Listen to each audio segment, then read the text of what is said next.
म्हणजे लोकांना वाटते की बुवा इतकं चार्ज करतो, 5,000 घेतो, 6,000 घेतो, पण लोकांना त्याच्या मागची मेहनत नाही दिसत. काय ना खूप असं बोलायचे की काय एवढे 6,000 कशाचे, 1,000-2,000 मध्ये करून देता आणि तू 6,000 कशाचे घेतो बाबा इतके, तुझ्यासारखे तर खूप आहेत. दादा मग तुम्ही त्यांच्याकडनंच करा. आपल्याला परवडेल तेवढं आपण करू ना, की कारण की समोरच्याला पण सगळ्यांना आपल्याला पेआउट करायचा आहे. स्क्रिप्टिंगसाठी खूप डोकोमारी करावी लागते. हॅलो फ्रेंड्स, एकदा परत तुमचं स्वागत करते ह्या पॉडकास्टला, ज्याचं नाव आहे पॉडकास्ट बाय विकी. आणि आज आपल्यासोबत आहे मिस्टर मॅक्स. तर स्टार्ट करूया. 2020 मध्ये किंवा 21च्या टायमाला, तेव्हा मी 8वी-9वी मध्ये आहे ना, तेव्हा मी टिकटॉक वगैरेवर रील्स बनवणं चालू केलं होतं. आणि मग त्या टायमाला आहे ना, आम्ही सगळे मित्र वगैरे घरी राहायचो. मग त्या टायमामध्ये आम्ही असे पबजी वगैरे खेळायचो. आणि त्या टायमाला ना खूपसे असे इन्फ्लुएन्सर होते नवीन नवीन, की तेव्हा त्यांनी व्हिडिओज बनवणं नुकतेच चालू केलेले होते. त्यांचे आम्ही व्हिडिओज आमच्या मोबाईलवर बघायचो, यूट्यूब याच्यावर, टिकटॉकवर वगैरे. मग त्यांच्यापासून मग आम्हाला इन्स्पिरेशन भेटलं थोडं, की बा आपण पण केले पाहिजे व्हिडिओ वगैरे. मग तिथून आम्ही व्हिडिओ स्टार्ट केले, पण आम्हाला त्या गोष्टीची काहीच कल्पना नव्हती पुढची, किंवा आपल्याला अजून पुढचं काहीच समजत नाही बुवा, किंवा अल्गोरिदम काय असतं त्याचं, अजून एडिटिंग पण असते बुवा. तरी पण आम्ही ते व्हिडिओ शूट केलेले. मी मी केले शूट घरी, म्हणजे मी माझ्या स्वतःच शूट केल्या हाताने.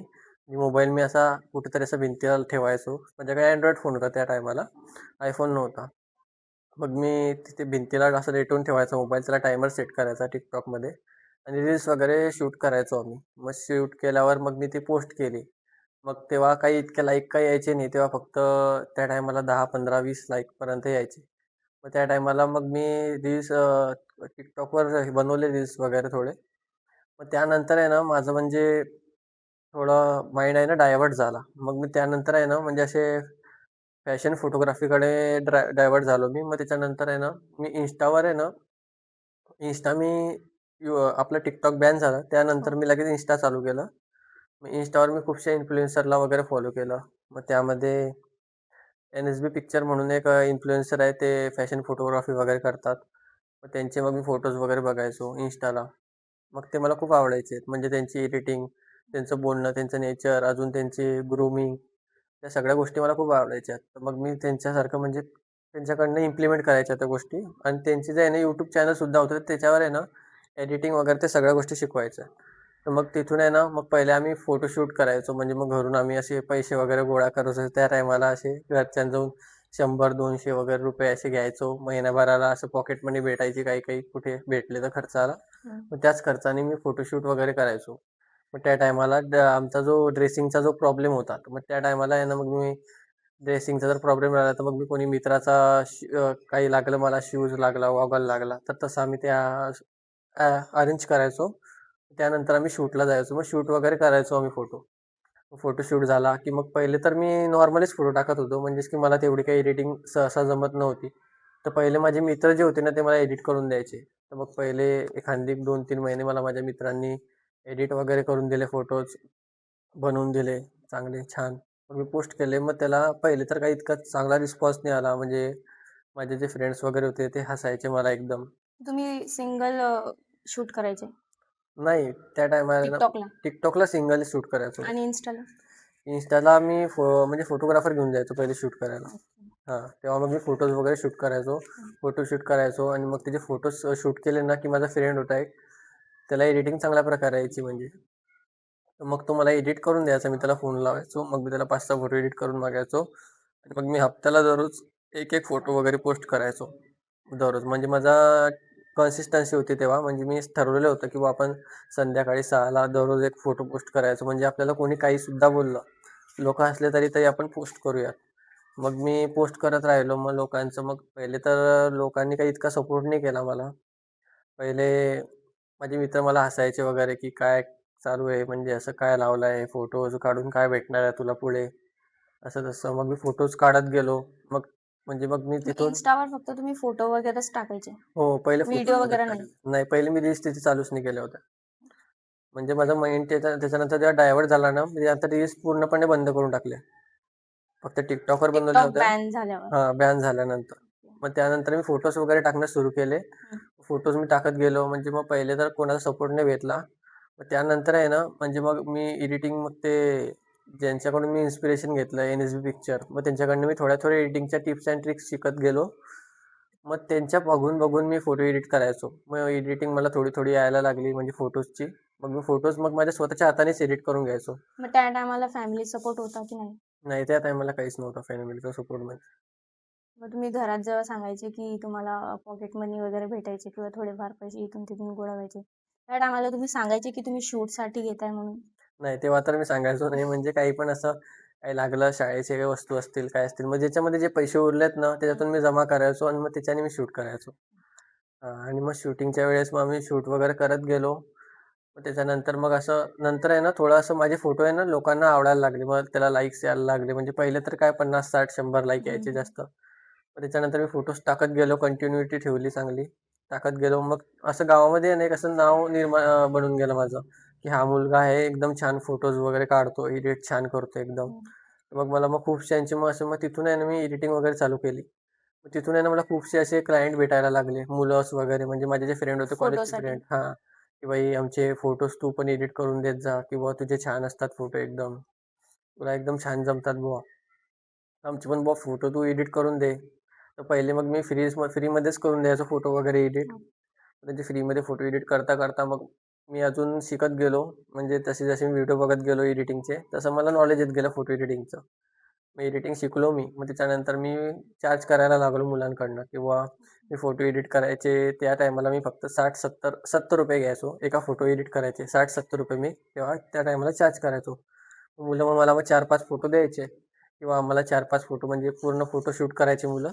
आणि मग फोटोशूट झाला त्याच्यातून जे चांगले सिलेक्टेड जे फोटो आहेत, ते सिलेक्ट करून मला 4-5 फोटो टाकायचे आणि म्हणायचे की आम्हाला हे छान फोटोज तू एडिट करून दे. म्हणजे ते माझ्याच फोटोचा रेफरन्स घ्यायचे पहिले, की बुवा हिने असं फोटोज काढलेले आहेत. सेम आम्हाला पण तसं हवं. आम्हाला तसं पाहिजे बुवा एडिट करून. मग मी त्यांना एडिट वगैरे करून देत गेलो.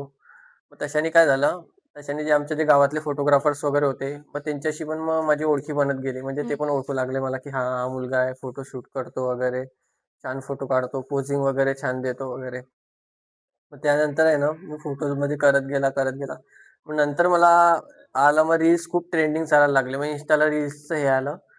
तेव्हा रील्स ट्रेंडला चालू लागली. मग मी 2-3-4 महिने तरी काहीच केलं नाही. मग त्याच्यानंतर मी फोटोज टाकत गेलो ना, मग त्याच्यावर आहे ना, जे NSB पिक्चर म्हणून एक Instaला चॅनल हे आहे, पेज आहे. मग मी त्यांचे रील्स बघायचो. म्हणजे ते BTSची रील्स टाकायचे. म्हणजे आपण फोटोशूट हो, करतो त्याचे त्याच्यामागे जो BTS. BTS हो. आहे ना, त्याच्यात ते रील्स टाकायचे. मग त्याचे रील्स मला खूप आवडायचे. म्हणजे त्याला चांगले लाईक जायचे तेव्हा मिलियन्समध्ये वगैरे व्ह्यूज होते. मग मी तेव्हा ठरवलं, की बुवा आपल्याला पण आता तशा रील्स आपल्याला तयार करायच्या आहे. पण मग तेव्हा असं होतं, की बुवा फोटोग्राफर मी फक्त न्यायचो आणि माझ्यासोबत दुसरं कोणी नसायचं. मग त्याच टायमाला मी काय करायचो, म्हणजे दुसरे पण मुलं मग मला म्हणायचे, की "यार तुझ्या फोटोशूटला जातो तेव्हा आम्हाला सोबत घेऊन चलत जा. आम्हाला पण फोटोज काढायचे वगैरे." तर मग मी त्या 1-2 फ्रेंड्सला मला सोबत सोबत घेऊन जायचो मी त्यांना. मग जेव्हा आमचा शूट राहायचा ना, जेव्हा म्हणजे मग त्यांचे फोटोज काढून झाले, की मग मी जेव्हा फोटोज काढायचा ना, मग मी तेव्हा त्यांना BTS शूट करायला लावायचा, की "भाई तू ओके. हे घे मोबाईल आणि तुमचे BTS शूट कर." तेव्हा आम्ही मग साध्या फोननीच BTS शूट करायचे. मग BTS वगैरे शूट केले, फोटोज एडिट केल्यावर नंतर मग तो एडिटिंगचं मग ते मला एडिटिंग जमायची नाही याचीवाली. तेव्हा मला फोटो एडिटिंग जमत होती. त्यानंतर मला सगळ्यात मोठा प्रश्न निर्माण झाला, की बुवा आता आपल्याला फोटो एडिटिंग जमते, पण आता व्हिडिओ एडिटिंग कुठून करायची? मग अच्छा. माझा एक फ्रेंड होता, शुभम नावाचा. त्यानी म्हणजे त्याला फोटो एडिटिंग आणि व्हिडिओ एडिटिंग चांगल्या प्रकारे जमायची. म्हणजे तो YouTubeचे व्हिडिओ वगैरे बनवायचा तर. मग त्यानी मला एखादी 2 महिने हेल्प केली व्हिडिओज बनवण्यामध्ये. म्हणजे त्यांनी मला शॉर्ट क्रिएट करून दिले तसे BTSवाले. मग मी ते BTSवाले पोस्ट केले Instaला. मग त्याला पण चांगला रिस्पॉन्स आला मला. मग त्याच्यानंतर मी ते जसे त्यांचे ग्रूमिंगचे टिप्स होते. मी ते YouTube चॅनल फॉलो केलं होतं NSB पिक्चर म्हणून. ते टिप्स अँड ट्रिक्स द्यायचे ग्रूमिंगचे वगैरे किंवा कसं राहायचं, हेअरस्टाईल कशी हे करायची, पोजिंग कशी करायची, आउटफिट कोणचे चांगले आहेत, कोणचे आउटफिट कोणते मॅचिंग आहेत असं सांगायचे. मग तसे मी त्यांच्या गोष्टी इम्प्लिमेंट करून शूटमध्ये ते वापरायचो. मग तसं करत गेल्यानंतर आम्ही BTS वगैरे टाकलेत त्याला चांगला रिस्पॉन्स आला. मग त्यानंतर मी ठरवलं, की बुवा आता आपण हे BTS वगैरे तर टाकतोच आहे, तर आपण काहीतरी नवीन ट्राय करू बुवा. हम्म. मग तिथे मग Instaला जे जुने क्रिएटर्स जे होते, ते जे TikTokवर व्हिडिओ बनवायचे. मग तेव्हा TikTok बॅन झालं होतं आणि ते डायरेक्टली Instaला आले होते. मग तेव्हा काही इतके कोणाचे काही जास्त फॉलोअर्स नव्हते. मग तेव्हा ते किंवा आपलं इंस्टाग्राम रील्स बनवायचे. मग त्याच्यामध्ये ते ट्रान्झिशन रील्स वगैरे जास्त बनवायचे. पण तेव्हा मग मला ते हे नाही माहीत होतं की ट्रान्झिशन रील्सच्या मागे असं कटआउट असतो आणि मग ट्रान्झिशन असते आणि मग एडिटिंग असते सगळी. मग तेव्हा मग मी पहिले जे बनवायचो ना जे रील्स मी ते डायरेक्ट वन क्लिपमध्ये बनवायचो. अच्छा. एका क्लिपमध्ये पूर्ण व्हिडिओ काढून मोकळं व्हायचं. हां, डायरेक्ट पोज करायचा. एकदाच आणि दुसरे कपडे घालून चेंज लगेच तिथेच अच्छा. पॉज करून डायरेक्ट तिथे करायचो. मला हे नाही माहीत होतं की याला प्रोफेशनली एडिटिंग करावी लागते. या सगळ्या गोष्टी असतात. मग जेव्हा मग मी फोटो एडिटिंग, व्हिडिओ एडिटिंग थोडी-थोडी शिकलो ना, त्यानंतर मग मी व्हिडिओज काढणं चालू केले. मग तेव्हा आहे ना, मग मी असे बॅकड्रॉपवर 1-2 व्हिडिओज काढले. मग मी टाकले ते. मग त्याला काही 200 लाईक आले. 5,000-6,000-7,000 व्ह्यूज आले तेव्हा चांगले. आणि तेव्हा आहे ना, मग तेव्हा सगळेच मग माझे मित्र असे व्हिडिओज बनवायचे. YouTubeचे वगैरे काही-काही जण बनवायचे आणि काही-काही जण असे तेव्हा फोटोशूटच करायचे. रील्स तर कोणी अशी लवकर अशी हिम्मत नाही करायचा कोणी रील्स बनवायला, की नाही बाबा चुकले तर, नाहीतर मग लोकं हसतील आपल्याला. आपण रील्स बनवू आणि आपलं जर काही चुकलं, तर मग लोकं आपल्याला सगळे हसतील एकदम. मग त्याच्यामुळे ते काही रील्स वगैरे काही बनवायचे नाही कोणी. मग मग मी आता जो स्टार्ट केलं. तुमचं व्हिडिओज आहे काही-काही कंटेंट क्रिएटर. हां. मग हे कसं निवडलं तुम्ही की कंटेंट करायचं आपल्याला म्हणून? कंटेंट क्रिएशन मी याच्यामुळे निवडलं म्हणजेच की तेव्हा फोटोज वगैरे खूप चालले म्हणजे Instagramमध्ये आहे ना एक टाईम असतो सगळ्या गोष्टीला एक टाईम असतो. म्हणजे कोणती पण जी गोष्ट असते ना ती स्पेसिफिक टाईमसाठीच चालते. म्हणजे ती 1 वर्ष चालेल, 2 वर्ष चालेल. नंतर अजून दुसरा ट्रेंड येईल. हो, बरोबर. मग त्या ट्रेंडनुसार आपल्याला स्वतःला अपग्रेड करावं लागते. मग तसं मग मी पहिले फोटोजचा ट्रेंड चालला जास्त Instaला. मग मी फोटोजनुसार मग तेव्हा मी फोटोशूट करत गेलो. मग त्याच्यानंतर जेव्हा रील्सचा ट्रेंड आला तेव्हा मी 2-3 महिने रील्स काहीच बनवले नाही. मग त्याच्यानंतर मी रील्स करणं चालू केलं. मग त्याच्यानंतर माझा मित्र मला रील्स एडिट करून द्यायचा. मग त्याच्यानंतर थोडा प्रॉब्लेम यायचा आम्हाला म्हणजे जो माझा फ्रेंड होता ना, मग त्याला पण दुसरे व्हिडिओज वगैरे एडिट करायला राहायचे. मग त्यांचा आणि माझा टायमिंग नाही जमायचा म्हणजे एडिटिंगचा वगैरे. मग मला त्याला फोन लावायला लागायचे घडी-घडी एकदम. "ए भाई, करून दे भाई एडिट एकदम असे 1-2 व्हिडिओ करून दे मला." मग मला पण असं घडी-घडी म्हणणं असं काही आवडायचं नाही, की करून दे यार एकदम. मग मी 1-2दा म्हटलं, 3दा म्हटलं, 4दा म्हटलं एकदम असं. घडी-घडी म्हणणं म्हणणं तर मला काही आवडत नव्हतं. मग मी ठरवलं, की आपण आता एडिटिंग पण शिकून घेऊया याच्यासोबत. आता आपल्याला फोटो एडिटिंग तर येतेच, तर व्हिडिओ एडिटिंग शिकायला काही हरकत नाही. म्हणजे एन-एस-बी पिक्चर नावाचं चॅनल होतं ना YouTubeलाच, त्यांनी तेव्हा नवीन-नवीनच स्टार्ट केलं होतं व्हिडिओ एडिटिंगचे क्रॅश कोर्स. मग आपले अच्छा. CapCutचे आणि व्हीएनचे. अच्छा. मग त्याच्यामध्ये ते एकदम बेसिकपासून शिकवायचे सगळ्या गोष्टी किंवा ओव्हरली कशी ॲड करायची, बॅकग्राऊंड कसं रिमूव्ह करायचं, अजून इफेक्ट कसे करायचे, कटआउट ट्रान्झिशन कसे लावायचे. मग त्या सगळ्या छोट्या-छोट्या गोष्टी मी शिकत गेलो त्यांच्याकडनं. मग छोट्या-छोट्या गोष्टी मी शिकल्या. मग नंतर आहेत ना, मग सगळ्यांना मग त्याच्यानंतर मी व्हिडिओ एडिटिंग पण करायला लागलो ना, मग लोकांना ती सुद्धा आवडायला लागली. अच्छा. मग लोकं मग इम्प्रेस होऊ लागले. मग लोकं मग मला माझ्यापर्यंत यायला लागले लोकं, की "भाई व्हिडिओज पण तू आता छान करतोय." म्हणजे काही-काही लोकांनी तर पहिले सपोर्ट नाही केला. काही-काही लोकं नावं ठेवायची, हसायचे एकदम. म्हणजे मी कॉलेजला गेला, तर मग मुलं अशी मजा घ्यायची, "काय रे रील्स बनवतो," असं तसं. त्याच्यावरून चिडवायचे वगैरे कॉलेजमध्ये. मग मी बनवत गेलो म्हणजे मी त्यांना इग्नोर केलं. त्यांच्याकडे दुर्लक्ष केलं. मी त्यांना काही उत्तर दिलं नाही त्या गोष्टीचं तेव्हा. आणि ते असे बोलायचे मग दुसऱ्यांकडे, "काय रे याच्याकडे काही काही घरी काही नसताना हा एवढा व्हिडिओज वगैरे बनवतो, हे करतो. त्याला काय भेटते याच्यामागे?" मग तरी पण मी आहे ना, त्यांचा विचार न करता मी व्हिडिओज बनवत गेलो. मग नंतर आहे ना, आपल्या ॲक्शन व्हिडिओचा टाईम आला. म्हणजे नंतर आहे ना, ॲक्शन व्हिडिओ ट्रेंडला चालायला लागले. मग तेव्हा आहे ना, जे पिक्चरचे सीन राहतात किंवा ज्याच्यामध्ये जे शॉर्ट व्हिडिओ येतात आता, हो. हिरोचा वगैरे तसा. तर मग ते आम्ही बनवायला सुरुवात केली. मग तेव्हा तर जास्त काही मुलं नव्हते. म्हणजे पहिले आमच्या गावामध्ये दुसरे असे मुलं होते. ते पण फ्रेंडच आहे आमचे सगळे. ते पहिले बनवायचे तसे ॲक्शन व्हिडिओ. त्यांचे मी बघितले व्हिडिओज वगैरे. मग त्याला चांगले व्ह्यूज जाऊ लागले त्यांना एकदम असे 1000, 2,000-3,000 चांगले व्ह्यूज जायचे तेव्हा. मग मी तेव्हा ठरवलं, की आपण आता हे पोजिंगचे व्हिडिओज तर बनवतोच, पण आता हे कुठेतरी आपण थांबवलं पाहिजे आणि अजून काहीतरी नवीन केलं पाहिजे. मग मी तिथून आहे ना, ॲक्शन व्हिडिओ स्टार्ट केले. मी ॲक्शन व्हिडिओमध्ये मला म्हणजे पहिले तर इतकी ॲक्टिंग वगैरे ते इतकी काही जमायची नाही आणि मुलं पण काही जास्त जमा नाही व्हायचे. म्हणजे खूप फोन लावायला लागायचे मुलांना. म्हणजे मुलांचा एवढा कॅमेरा फेसिंग एवढी नाही काही नव्हती.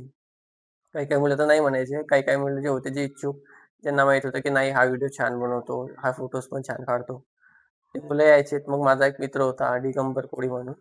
तो माझ्यासोबत मला व्हिडिओ शूट करायला यायचा. म्हणजे नेहमी कोणी असलं नसलं तरी पण तो माझ्यासोबत राहायचा व्हिडिओ शूट करायला. मग आम्ही 2 जण कुठे पण जायचो रील शूट करायला. मग तेव्हा मग आपले डायलॉगचे रील्स राहतील. ते आम्ही शूट करायचो. डायलॉगचे झाले, अजून मग ॲक्शन व्हिडिओसाठी मग म्हणजे जसं जसा ट्रेंड येत गेला तुम्ही तसे तसे व्हिडिओ बनवत गेले. बरोबर. मग तसं आम्ही पुढे म्हणजे पहिले मग डायलॉगवाले व्हिडिओ बनवले थोड्या दिवस. मग डायलॉगचे व्हिडिओ चांगले चाललेत. मग नंतर मग ॲक्शन व्हिडिओचा ट्रेंड आला. मग आम्ही ॲक्शन व्हिडिओसाठी मग तेव्हा मुलं नव्हतीच जास्त. मग तेव्हा मग मी माझे जे फ्रेंड्स होते, कॉलेजमधले फ्रेंड्स होते, काही दुसऱ्या कॉलेजचे होते, गावातले होते. हं. मग त्यांना मी कसं तरी कन्व्हिन्स केलं सगळ्यांना, की आपण बनवूयात, व्हिडिओ बनवत जाऊ. मग ते पण यायला मग तेव्हापर्यंत माझं चांगलं नाव बनून गेलं. तेव्हा माझे काहीतरी 800 वगैरे फॉलोअर होऊन गेलेले होते. आणि मग तेव्हा लोकांना समजून गेलं, की भाई आता हा पण थोडं आहे बुवा, करतोय ग्रो थोडं. मग तेव्हा मला म्हणजे माझ्यासोबत यायचे सगळेजण, व्हिडिओज वगैरे शूट करायचे.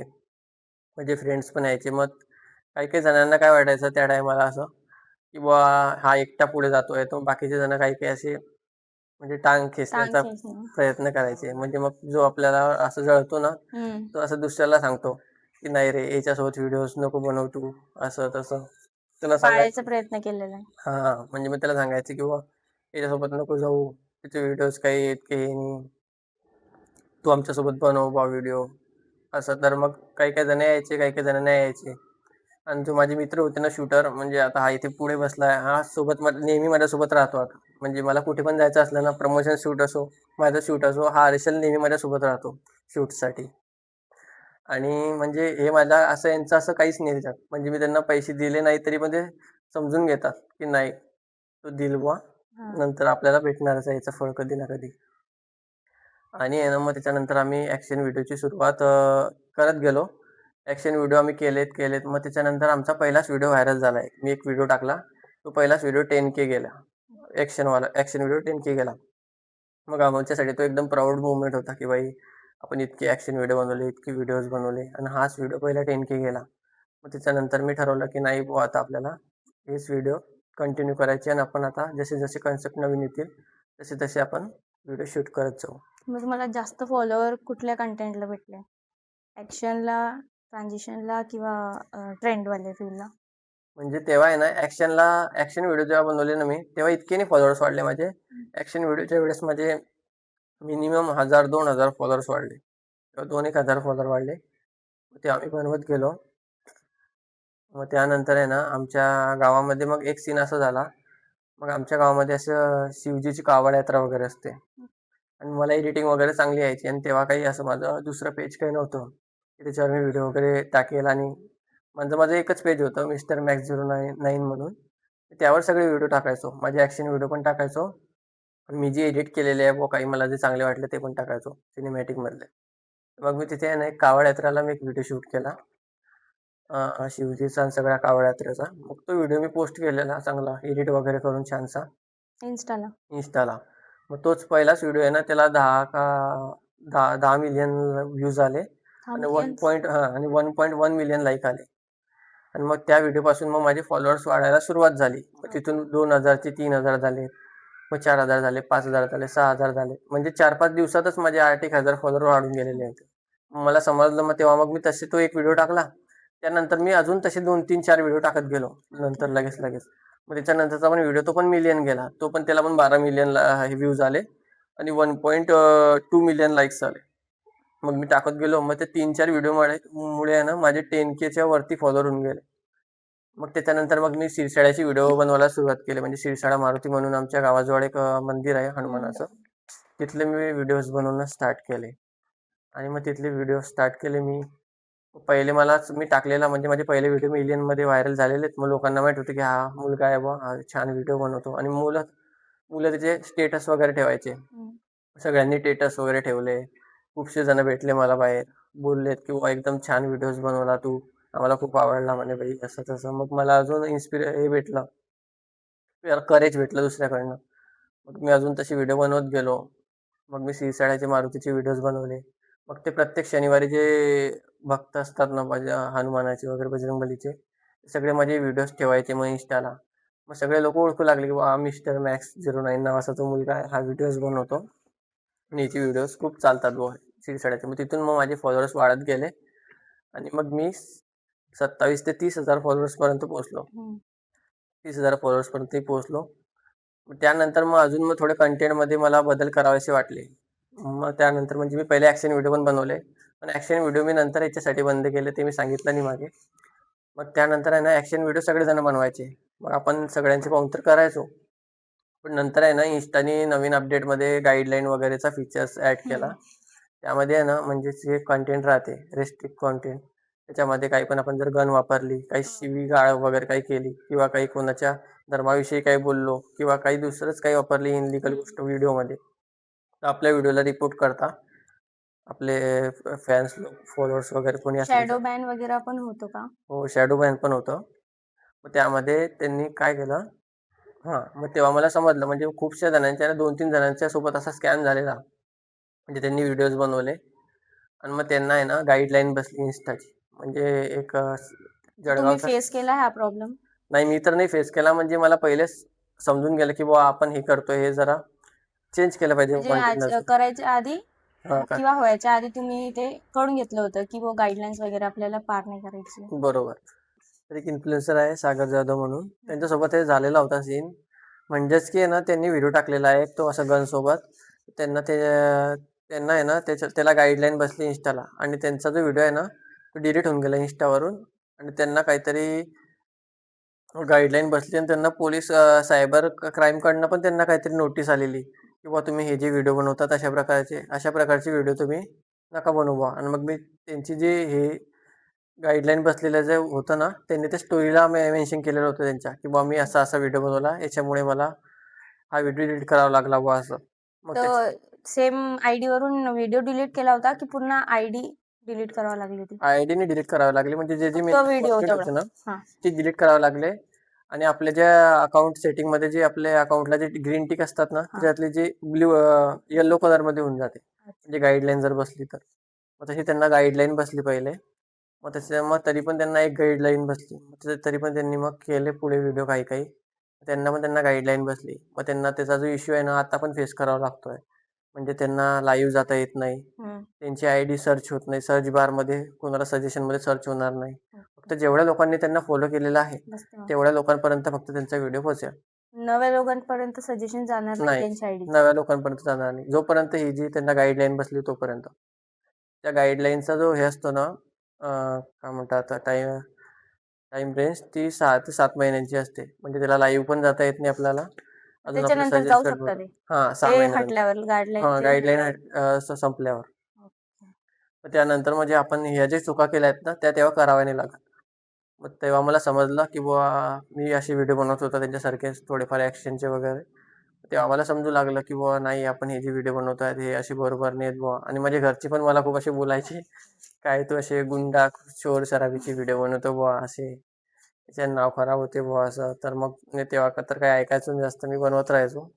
नंतर मला समजू लागलं की बुवा याच्यामुळे असं गाईडलाईन बसते बुवा, अकाउंटसुद्धा बॅन होऊ शकते. मग त्यानंतर आहे ना, मी कंटेंटमध्ये थोडे चेंजेस केले आणि माझे जे फ्रेंड्स वगैरे होते ना, बाकीचे जण म्हणजे असे व्हिडिओ बनवलेत ना, की ते आपल्याला असे छपरी म्हणायचे की "बुवा छपरी काय रे छपरी, असे व्हिडिओज बनवतो. काय ते सगळे गुंडा मावाली." असे म्हणजे त्या व्हिडिओ करायला गेल्यानंतर त्यासारखे तसे लूक करावे लागायचे. केस, हेअरस्टाईल वगैरे तसे एकदम असं राऊडी टाईप, टपोरी टाईप तसं बनावं लागायचं. अंगामध्ये तसं आणावं लागायचं व्हिडिओ काढताना. मग लोकांना असं पूर्ण वाटायचं. कॅरेक्टर मध्ये जावं लागायचं. बरोबर. त्याच्या कॅरेक्टरमध्ये डीप जावं लागायचं. त्यामुळे मग सगळ्यांना असं वाटायचं की बुवा काय हा छपरी एकदम असे व्हिडिओ बनवतो.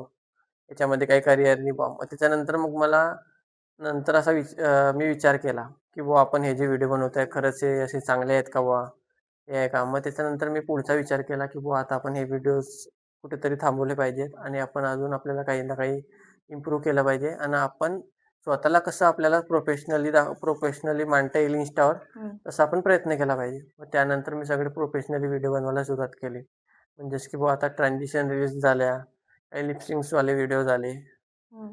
कंटेंट क्रिएशन कंटेंट क्रिएशनमध्ये मग मी तशी व्हिडिओज बनवायला सुरुवात केली आणि मी आता सुद्धा तेच व्हिडिओ बनवतोय. म्हणजे आता जे नवीन व्हिडिओज येतात नाही Instaला, म्हणजे आता कॉमेडीमध्ये पण खूपसे प्रकार आहेत. आता कॉमेडी कंटेंट बनवतात आपल्या खानदेशामध्ये खूपसे इन्फ्लुएन्सर बनवतात. पण त्यांची जी बोलीभाषा जी असते ती खानदेशी असते. पण बाकी आपलं जे खानदेशी जे आहे ना, आपलं जळगाव, धुळे, नंदुरबार, नाशिकपर्यंत मर्यादित आहे. आणि जे बाकीचे जे बाहेरगावचे मुंबईचे वगैरे झाले त्यांना, तिथले जे लोकं आहेत ना, त्यांना एकदम अशी प्रॉपर मराठी लागते एकदम. आणि त्याच्याने कसं पुणे साईड बरोबर. तिथली जी मराठी आहे ना, आपल्या लँग्वेजपेक्षा थोडी वेगळी. वेगळी आहे.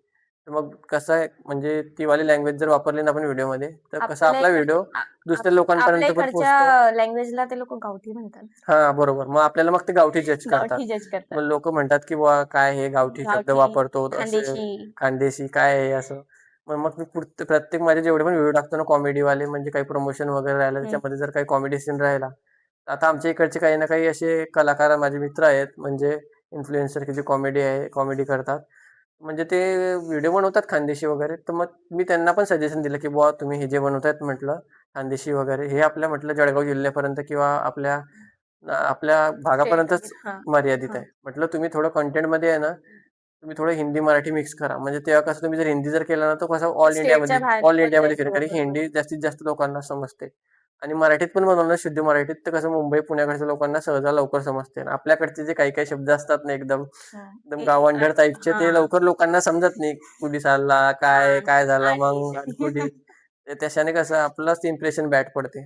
म्हणून मग मी जेवढे पण प्रमोशन वगैरे करतो त्याच्यामध्ये मी एकदम असं मराठीच वापरतो सहसा आणि चांगलीच लँग्वेज वापरतो. मग त्याच्याने जे आपलं इम्प्रेशन आहे ना समोरच्यावर चांगलं पडते आणि समोरचा आपल्याला जसं वेगळंच जज करतो की नाही बुवा हा चांगला प्रोफेशनली वर्क करणारा दिसतोय बा माणूस हा चांगल्या प्रकारे काम करेल बुवा आपलं आणि चांगल्या प्रकारे आपलं ॲडव्हर्टाईज करून देईल. अशा प्रकारे प्रमोशन कॉल कधीपासून भेटायला लागले? प्रमोशन्स कॉल म्हणजे विषय असा होता की मला प्रमोशनबद्दल फक्त माहीत होतं. पण तेव्हा मी एकदम असं असं जीव जीव घाबरायचा माझा एकदम किंवा प्रमोशन केले तर असं आपल्याला तर काही जमत नाही अजून इतकं. हं. आणि प्रमोशन जर केले तर अजून आपल्याला लोक बोलतील अजून की बुवा काय अजून याच्यात अजून आपल्याला एवढं नॉलेज नाही काही गोष्टीचं आणि कोणी सांगणारा सुद्धा नव्हता. मग माझा एक मित्र आहे म्हणजेच की माझ्याहून मोठा आहे दादाच्या वयाचा आहे. पंकज किरोडकर म्हणून त्यांचं प्रयास मेन्सवेअर नावाने दुकान आहे मुक्तानगरला. म्हणजे इन्सिडन्स असा झाला की ते पण आमच्यासोबत व्हिडिओज बनवायला यायचे. म्हणजे पहिले आम्ही असे जे सिनेमॅटिक हं. व्हिडिओ वगैरे टाकायचे जे ट्रेंडिंग चालायचे इन्स्टाला. तेव्हा ते दादा माझ्यासोबत रील्स वगैरे बनवायला यायचे. ते पण खूप सपोर्ट करायचे. सोबत आम्ही गाडीवर दूर-दूर जायचो व्हिडिओ बनवायला. आणि मग जेवढ्या पण माझ्या मोस्ट ऑफ द रील्स आहे ना, मी मुक्तानगरमध्ये कमी शूट केल्या आहे आणि मुक्तानगरच्या दूर-दूर जाऊन शूट केलेलं आहे. Raver side, Pimpri Nandur side, Bhusawal side, Jalgaon side, Sirsala side, Bodwad side असं तिकडे दूर-दूर जाऊन तर मग ते माझ्यासोबत यायचे. मग एकदा काय झालं, गणपती बसण्याचा टाईम होता. तेव्हा मग आम्ही आहे ना, त्यांच्यासोबत मी त्यांच्या गणपतीची मूर्तीची आम्ही काहीतरी रील्स काढायला जात होतो. तर मग आम्ही जात होतो बुऱ्हाणपूरनी रस्त्याने. बुऱ्हाणपूरला निघालो होतो. मग ते गाडीवर आमचा विषय चालू होता. मग त्या दादांनी मला गाईडन्स केलं, की "तू काहीतरी आता हे तेच-तेच होतंय बुवा तुझं. थोडं कंटेंट तर तू काहीतरी मार्केटमध्ये नवीन आण बुवा. तू पण प्रमोशन वगैरे स्टार्ट कर." म्हणजे आपल्या मुक्तानगरमध्ये अजून तर कोणी काही करत नाही प्रमोशन वगैरे आणि कोणी स्टार्ट केलेले सुद्धा नव्हते लवकर. तर मग मला त्यांनी सांगितलं, "तू काहीतरी नवीन कर म्हणे आपल्या मुक्तानगरमध्ये असं प्रमोशन स्टार्ट कर, की याच्याने कसं तुझं अजून नाव बनून जाईल. हं. पुढे चालून की नाही मॅक्स नावाचा मुलगा आहे, तो प्रमोशन करतोय आणि याने प्रमोशन स्टार्ट केले." मग पहिले तर मी बनवतच नव्हतं, तर कोणाला समजायलाच मार्ग नव्हता, हं. की बुवा हा प्रमोशन सुद्धा करतो आणि असं. तर मग पहिले आहे ना माझ्या जे ओळखीचे एक दादा होते अजून, त्यांचं एक मेन्सवेअरचं दुकान आहे, रॉयल चॉईस म्हणून. मग मी त्यांना कन्विन्स केलं प्रमोशनसाठी, की मी तुमचा एक पहिला व्हिडिओ बनवतो प्रमोशनचा. कसा का होईना मी तो पहिला बनवतो, शूट करतो. तो पेड होता की नाही? तो पहिला म्हणजे पेड नव्हताच तो. म्हणजे ते तुम्ही त्यांचं ट्रायलसाठी घेतला होता तो? ट्रायलसाठी नाही म्हणजे ते जे दुकान होतं ना तिथे, तिथे मी ॲज अ मॉडेल म्हणून काम करायचो. म्हणजेच की अच्छा. तिथे त्यांचे जे कपडे वगैरे क्लोथ्स वगैरे राहायचे ना, ते क्लोथ्स वगैरे मी त्याची ब्रँडिंग करायचो. म्हणजे रील्स शूट करायचे त्या कपड्यांवर आणि त्याच्या आयडीला पोस्ट करायचे. हं. मग तिथे आमचं मंथली पॅकेज ठरलेलं होतं ते. मग त्याच्यातच मी त्यांना म्हटलं, की मला प्रमोशन स्टार्ट करायची आहे म्हटलं, "दादा, तुमच्या दुकानाची रील्स बनवतो" म्हटलं. मग त्या दादांनी पण मला हो सांगितलं, की "चालेल, तू कर." मग मी फर्स्ट रील तिथे शूट केली.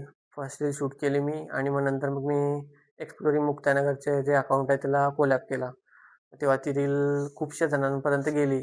मग त्या रीलला इतका काही रिस्पॉन्स वगैरे काही इतका भेटला नाही. नंतर मी बोदवडला गेलो. बोदवडला एक ओळखीचे दादा आहेत. त्यांचं अजून एक मेन्सवेअर आहे, दर्जा मेन्सवेअर म्हणून. मग त्या दादांची मी तिथे प्रमोशन रील शूट केली. म्हणजे त्यांनीच मला म्हटलेलं, की "बुवा आपली पण करून घे आता." म्हणजे त्यांचे जे फ्रेंड होते ना, जे त्यांचं रॉयल चॉईस मेन्सवेअर आहे मुक्तानगरला, त्यांनी त्यांची रील्स बघितली. मग ते मला बोलले, की "बुवा आपली पण करशील बुवा अशी रील्स. बनवली तू चांगलीच बनवली बुवा." तर मग मी त्यांची सुद्धा शूट केली तेव्हा. म्हणजे मग त्या रील्सपासून मला एकदम असा चांगला अनुभव येऊन गेला. किंवा कसं बोलायचं, कॅमेरा फेसिंग कसं करायचं. आता पण मला इतका अनुभव नाही आहे प्रमोशनमध्ये. म्हणजे मी जर प्रमोशन करायला गेलो ना, खूपसे डायलॉग अडखळतात आणि स्क्रिप्टिंगसाठी खूप डोकोमारी करावी लागते. म्हणजे लोकांना वाटते की बुवा इतकं चार्ज करतो, 5,000 घेतो, 6,000 घेतो, पण लोकांना त्याच्या मागची मेहनत नाही दिसत की लईच बुवा एक-एक हां. पॉइंट घेण्यासाठी किती काही सर्च करावं लागते, किती काही कंटेंटचं रेफरन्स घ्यावं लागतं त्यामध्ये आपल्याला. म्हणजेच की आता रिक्वायरमेंटनुसार प्रमोशन व्हिडिओ शूट करतात आपण. आता समोरच्याची रिक्वायरमेंट मी पहिले घेतो की बुवा सर तुमची रिक्वायरमेंट काय आहे? की बुवा तुम्हाला व्हिडिओ कॉमेडी पाहिजे किंवा प्रोफेशनली फक्त व्हिडिओ एक्सप्लेनिंग म्हणजे तुमचं शॉप फक्त एक्सप्लेन करायचं आहे, बघा तुमच्याकडे काय भेटते काय.